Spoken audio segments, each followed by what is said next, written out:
welcome back to the Nourishing Roots channel, where I talk recovery orientated topics as well as how to develop lifelong positive relationships with food, mind and body. In this episode I'm going to talk about how to grieve for your eating disorder and ultimately say goodbye to the eating disorder body. So you might be able to relate to this topic if you've ever felt that your body is somewhat different than it used to be when you were suffering from an eating disorder.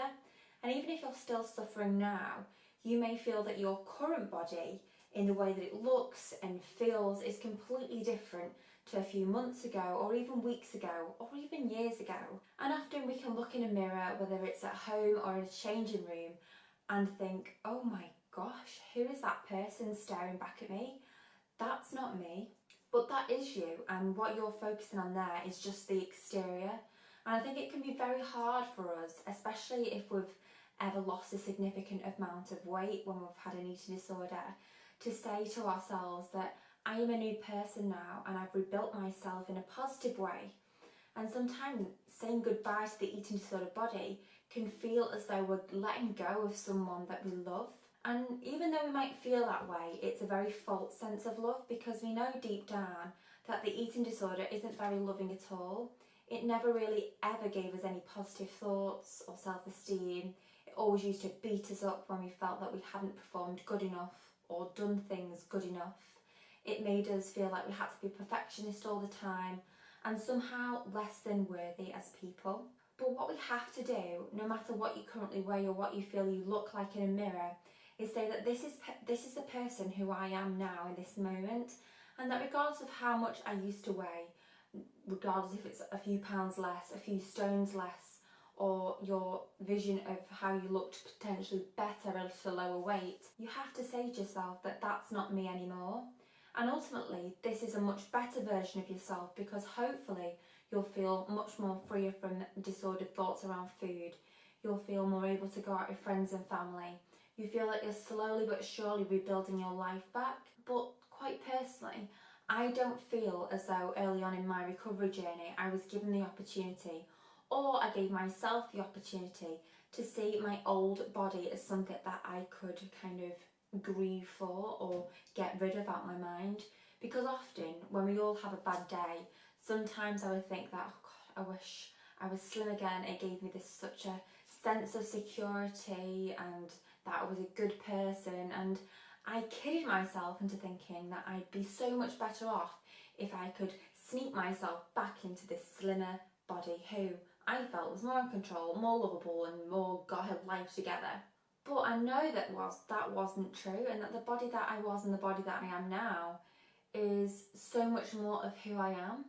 And even though some days we have days where we think, oh my God, I'm so much bigger than what I used to be, and it can sometimes be so anxiety provoking, we have to allow ourselves to find our own way of grieving for our old body. And in a positive way, where we don't long for it to come back, but we allow ourselves to acknowledge that that part of our lives is dead. It deserves to go away, and that ultimately we can let go instead of always having this longing to have it back again. And just as when someone dies or passes away, we can actually just start to feel lighter in who we are and not attached so much to the past. We give ourselves permission to grow as a person mentally and physically, and in all sorts of variety of many ways, because we haven't got, even if it's 1% of our minds, worrying that one day I'll wake up and not want to accept this body, and I want to be able to return back to that body. And an example of how I relate to this is sometimes when people have been in a very abusive relationship, where literally they've been physically bruised, mentally scarred, horrifically tortured.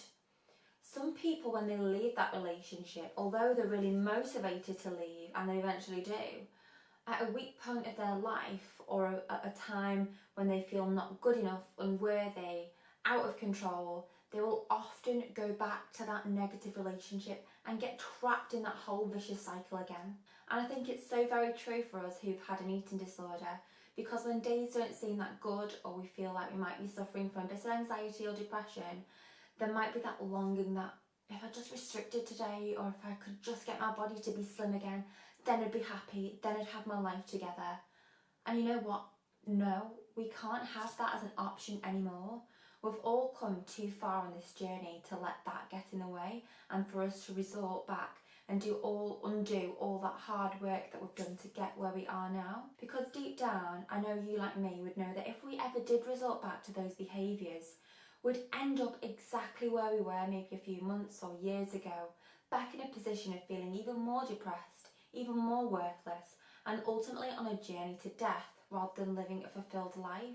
So ways that you can potentially grieve for your eating disorder and let it go is to write your body a letter and to say, you know, even though I may have needed this slim body for a short amount of time, or what I think I needed, then I now give myself permission to say goodbye, and I don't need to ever come back to you again, because I have full confidence that my current body will get me through life, and that the old body is now a past representation of myself.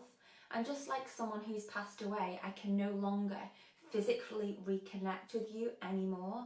I don't give you permission to tempt me back into belonging to a slim body again.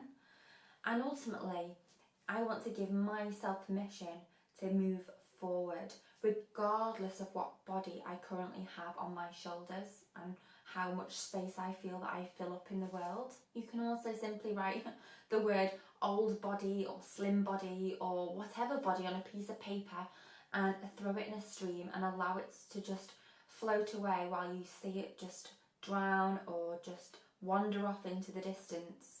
You could even bury it, burn it, whatever. But some form of physical representation of getting rid of your old body can be really helpful in terms of internalising our ability to just let go of that old body type. And you know what, it's difficult, and I'm not going to lie, when I had to let go of this concept when I was gaining weight and entering a new phase of my life and gaining my period back and gaining a womanly shape back, it felt terrifying.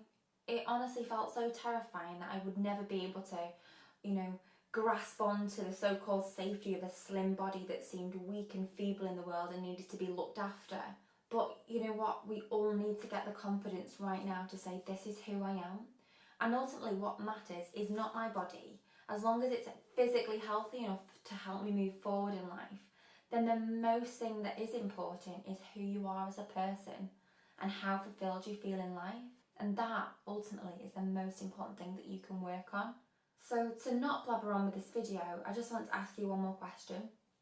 What can you do right now in your life to acknowledge that this is the body you currently have, regardless of what it looks like in a mirror, regardless of how big or disgusting you feel, and to ultimately say to yourself, even if I feel bad about myself, that's not true, and I'm going to give myself permission to do whatever it takes to let go of my old mindset around the body I think I need or the body that I used to have.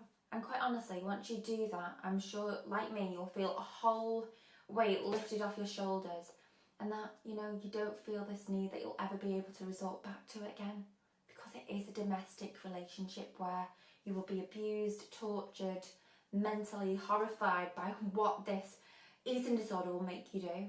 And even if you have a slim body at that time, that is not a fulfilled life. So I invite you to do what it takes to let go of your old eating disorder identity, the old body, and embrace the newness of you. Yes, maybe you now have bigger curves, a bigger bum, bigger breasts, or bigger muscles, whatever gender you are. Yes, you may look different, but inside you are still you. And that is the beautiful thing that is right now, and that is all that matters. And I want you to take that into your heart right now and really, really believe it, because when you do, that's when you'll truly start to recover. So thanks so much for listening to this video. I hope you've been able to take a few tips and advice from it, and ultimately get rid of the old and allow yourself to embrace the new and whoever is you right now. Bye.